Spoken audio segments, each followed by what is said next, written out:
Welcome to the channel. If you enjoy calm, immersive historical stories, don't forget to like the video and subscribe. Before we begin, I'm curious, where are you watching this video from, and what time is it right now? Let me know in the comments. Tonight, we're not talking about loud anger. We're not talking about sudden violence. We're talking about revenge that waited, revenge that stayed silent, revenge that took years, sometimes decades. Because in history, the most devastating revenge stories were never rushed. Now, let's begin.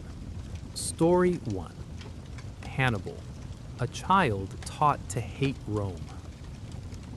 Hannibal did not wake up one morning and decide to hate Rome. His revenge began when he was a child. According to ancient sources, when Hannibal was still very young, his father Hamilcar Barca prepared to leave Carthage on a military campaign. Before departing, Hamilcar brought his son to an altar. There, he made Hannibal swear an oath, not to a king, not to a city, but to hatred itself. An oath to never be a friend of Rome. Imagine that moment. A child barely old enough to understand politics or war, being taught that an entire civilization was his enemy. Was this cruel? Yes. Was it effective? History would answer that question in blood. Hannibal and Carthage were not simply rival cities. They represented two different worlds. Rome was disciplined, legalistic, obsessed with structure and order. Carthage was commercial, maritime, wealthy, and pragmatic. Where Rome expanded by land, Carthage dominated the seas. The First Punic War ended in humiliation for Carthage. Rome took Sicily, then Sardinia, then Corsica. Carthage paid enormous reparations. For many Carthaginians, this was not just defeat, it was injustice. Hamilcar Barca believed Rome had cheated, and he taught his son that this injustice must be remembered. Years passed. Hannibal grew, not just physically, but mentally. He studied languages, he learned strategy, he observed how armies moved, how supply lines worked, how terrain could be used as a weapon. He watched Rome from a distance, not with rage, but with calculation. This is the first lesson of patient revenge. You don't rush it, you prepare. When Hannibal died, the mission passed to Hannibal, and when Hannibal finally took command, he did something Rome believed impossible. He marched an army across the Alps. Think about that for a moment. Snow-covered mountains, narrow passes, hostile tribes, elephants slipping on ice, soldiers dying from cold and hunger. Rome believed no sane commander would attempt such a route. That was their first mistake.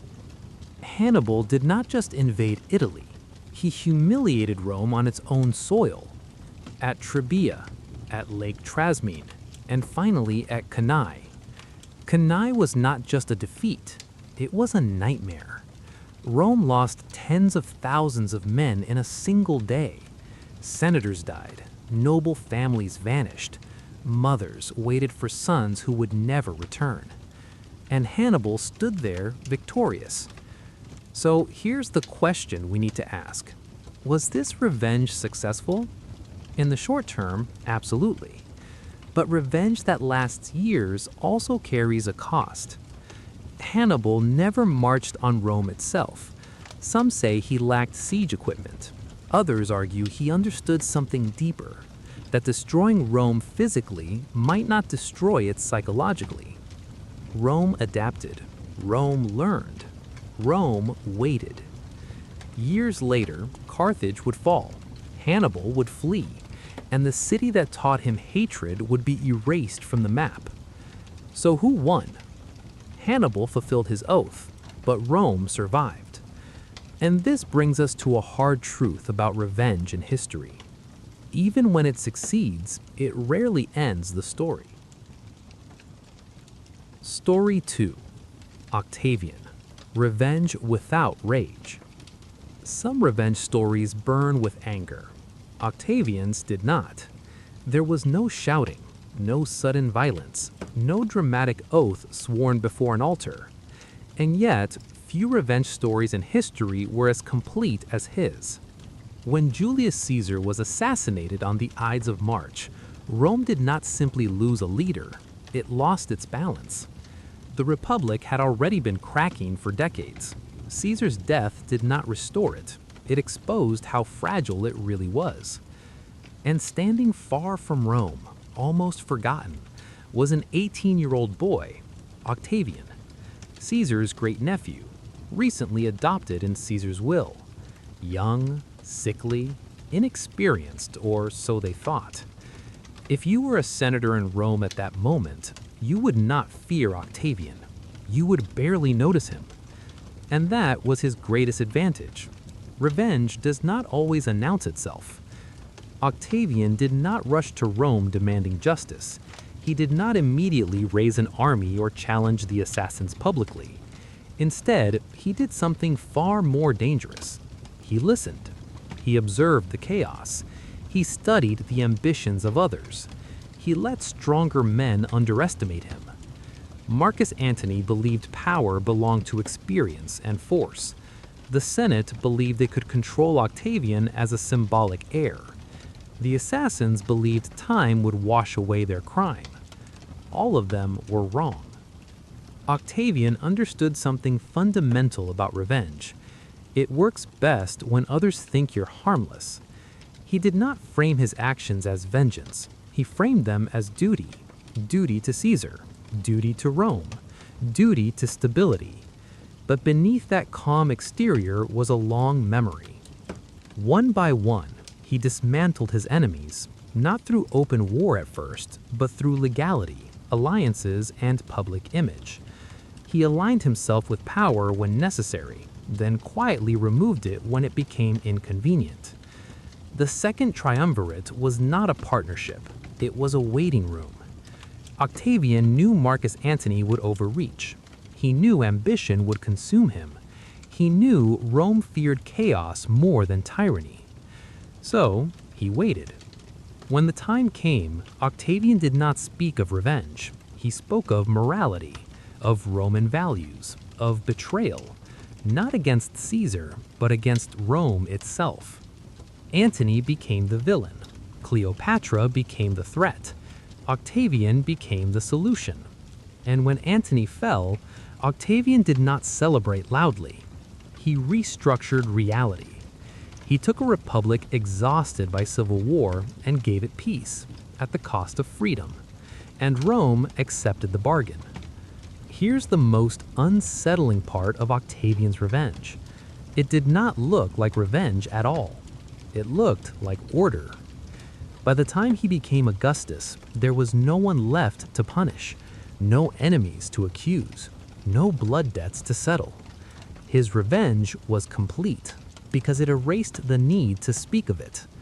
This is the most powerful revenge that history never calls revenge. Vlad was not born a monster. He was made into one. As a child, Vlad and his brother were sent away, not to be educated, but to be held, hostages of the Ottoman court, guarantees of loyalty, political insurance. For years, Vlad lived in a world where survival depended on obedience and memory. He watched power up close. He learned discipline. He learned fear, not as an abstract idea, but as a daily presence. And fear, once learned deeply enough, never leaves. When Vlad returned to Wallachia, he did not forget.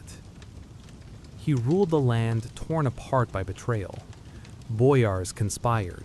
Foreign powers intervened. Loyalty shifted constantly.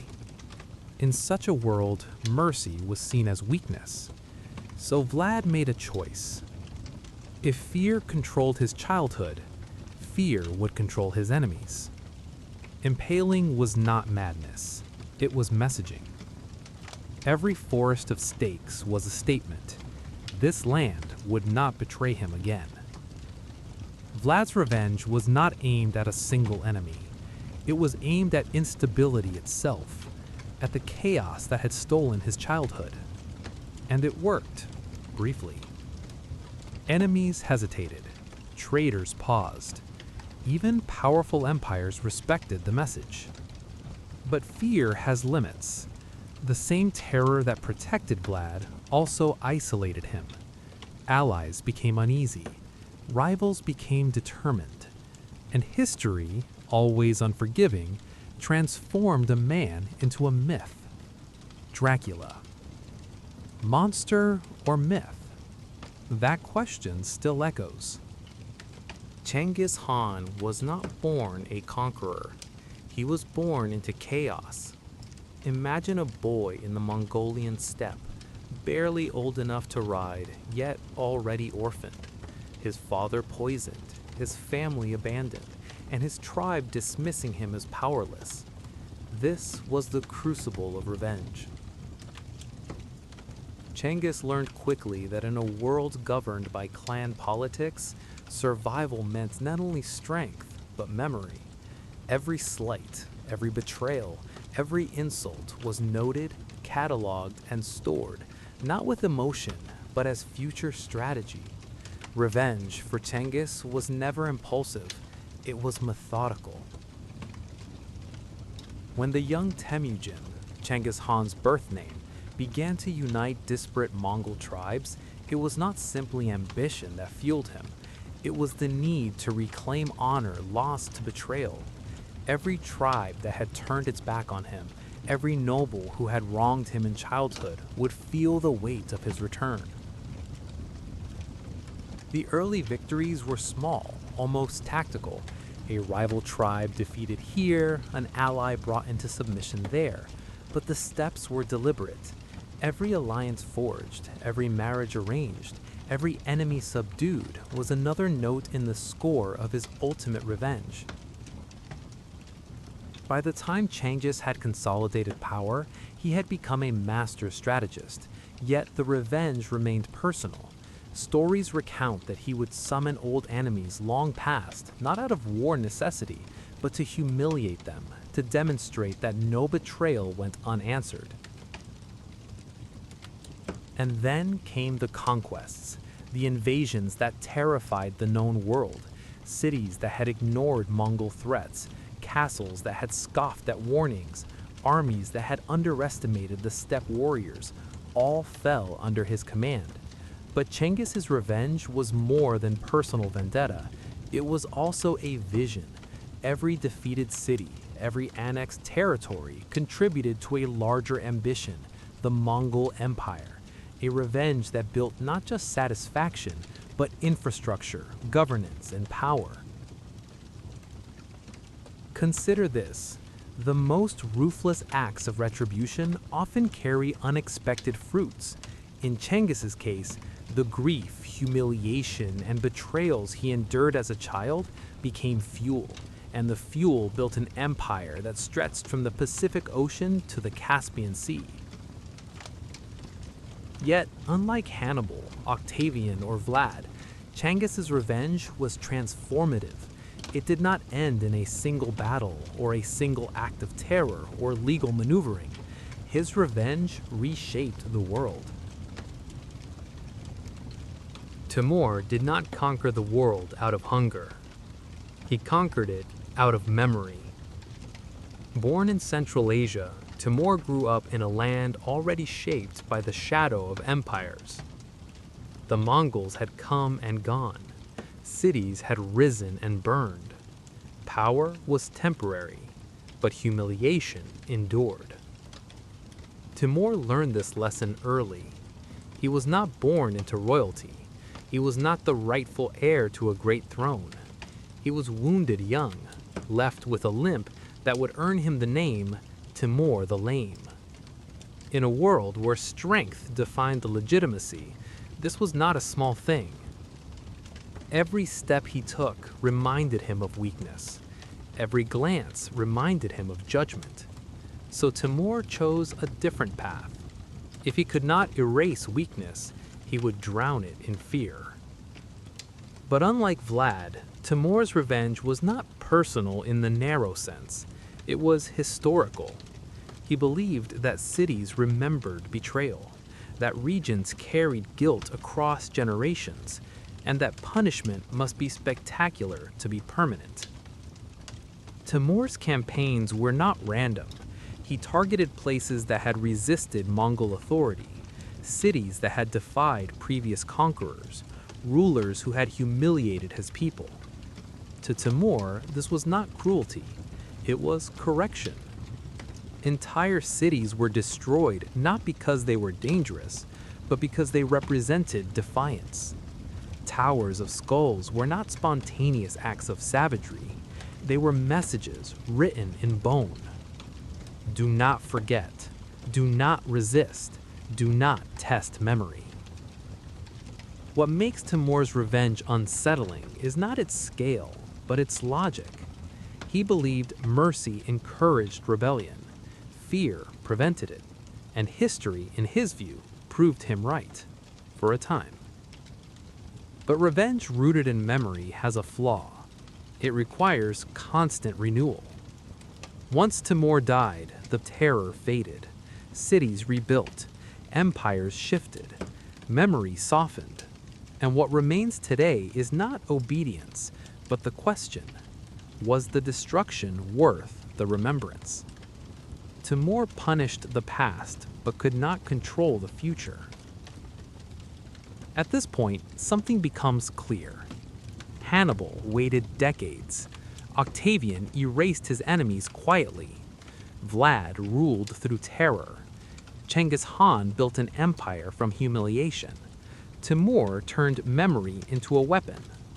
Different methods, same impulse. Revenge is rarely about justice. It is about control, over narrative, over fear, over history itself. And yet, none of these men truly escaped the consequences. Hannibal lost his city. Octavian lost the republic he claimed to protect. Vlad became a myth stripped of humanity. Genghis Khan's empire fractured.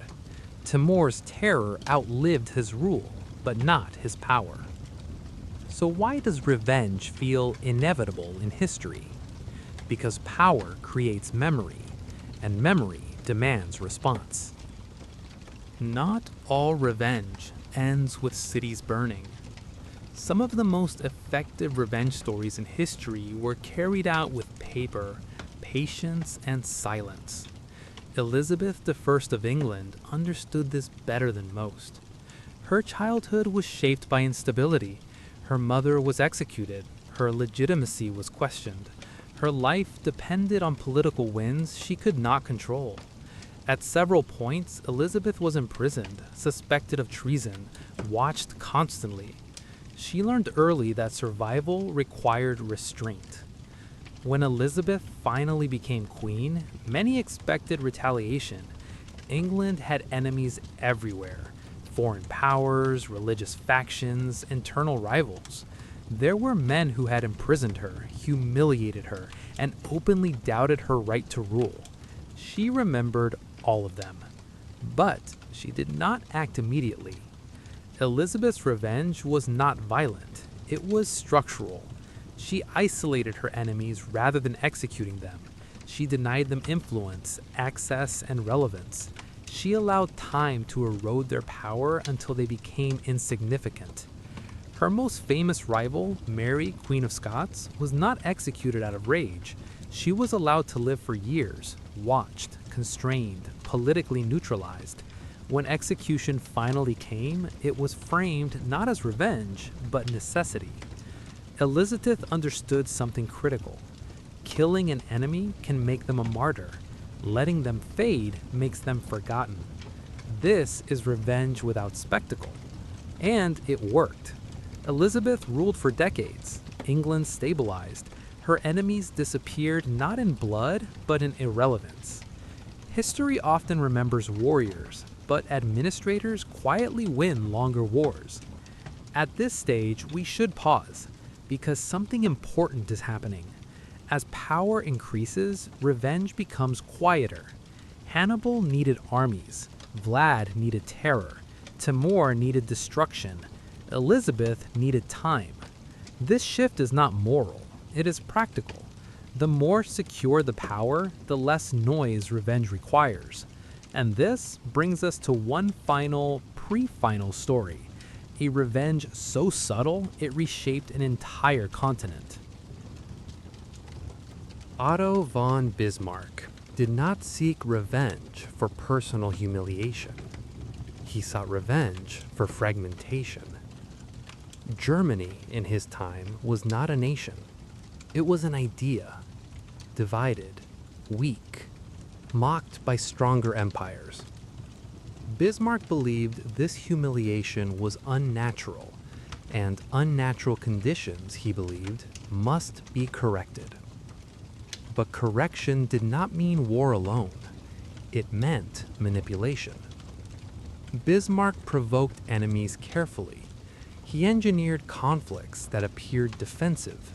He allowed opponents to believe they were acting freely, while guiding them into mistakes. France, Austria, Denmark. Each conflict was not an explosion, but a calculated move. Was this revenge? Not emotionally, but historically, yes. Bismarck took centuries of humiliation and condensed them into policy. He did not scream. He did not threaten. He waited for others to justify his actions for him. And when Germany unified, the revenge was complete. Not against the person, but against a condition.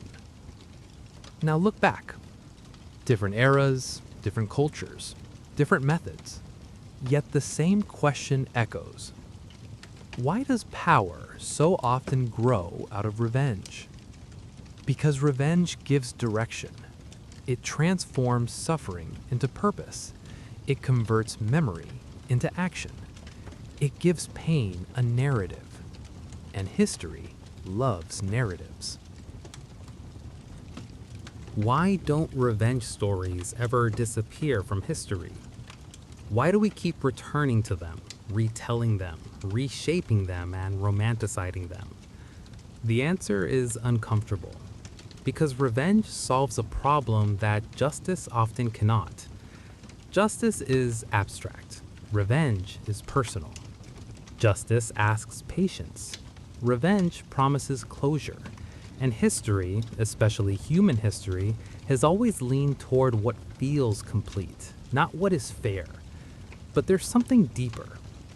Revenge stories never end because power is inherited, but pain is remembered. Empires fall, borders change, dynasties collapse, but grievances survive. A conquered people remembers conquest. A betrayed family remembers betrayal. A humiliated nation remembers humiliation. And memory is patient, very patient. Revenge is a way of making sense of chaos. Here's a question worth asking. When something terrible happens, war, invasion, betrayal, how do humans make sense of it? Random suffering is unbearable. So we organize it into cause and effect. They hurt us, so we must respond. This creates order. Revenge turns chaos into narrative. Instead of meaningless loss, there is a story, a beginning, the injustice, a middle, the waiting, and an ending, the retaliation. Even when revenge fails, the attempt itself restores a sense of control. That's why defeated civilizations still tell revenge stories long after they've lost the ability to act, because the story itself becomes resistance. Another question. If revenge is so dangerous, why do powerful leaders keep falling into it? Because power does not erase memory, it amplifies it. The more power someone gains, the more opportunities they have to act on old wounds. And history shows a pattern. The powerless dream of revenge. The powerful execute it. The very powerful disguise it. Revenge rarely announces itself. It wears masks: security, stability, inevitability, destiny. But underneath, it often begins with the same sentence: they will not get away with this. One of the most dangerous traits of revenge is this: it doesn't stop when the original enemy is gone. Children inherit it. Institutions inherit it. Nations inherit it. The target changes, but the emotion remains. This is how conflicts stretch across centuries. This is why ancient grudges resurface in modern wars. And this is why history feels cyclical. Not because events repeat, but because unresolved memory repeats. And now a question for us, the viewers. Why do we enjoy these stories so much? Why does revenge feel satisfying to watch, even when we know the outcome is tragic? Because revenge stories let us imagine a world where consequences are balanced, where pain is answered, where injustice doesn't vanish into silence. In real life, closure is rare. In stories, it is guaranteed. History, when told as a narrative, becomes the closest thing we have to emotional resolution. When power becomes a curse. Revenge promises balance. Power promises control. But history shows us something brutal. When revenge gains power, it stops being justice and becomes a curse. Because revenge does not know when to stop. It does not recognize victory. It does not understand enough. It only knows continuation. Here's the most important question of this entire video. What happens when revenge succeeds? History's answer is almost always the same. It creates a vacuum. Once the enemy is destroyed, the purpose disappears. And power without purpose begins to rot. Empires that rise through revenge often collapse through paranoia. Leaders who rule through memory begin to fear the future. Because if power was gained through vengeance, it can be lost the same way. At first, revenge points outward, against rivals, against enemies, against history itself. But eventually, it turns inward. All systems built on revenge become suspicious of themselves. Loyalty becomes questioned. Dissent becomes treason. Memory becomes a weapon. This is how revolutions devour their own leaders. This is how empires collapse from inside. Not because revenge failed, but because it worked too well.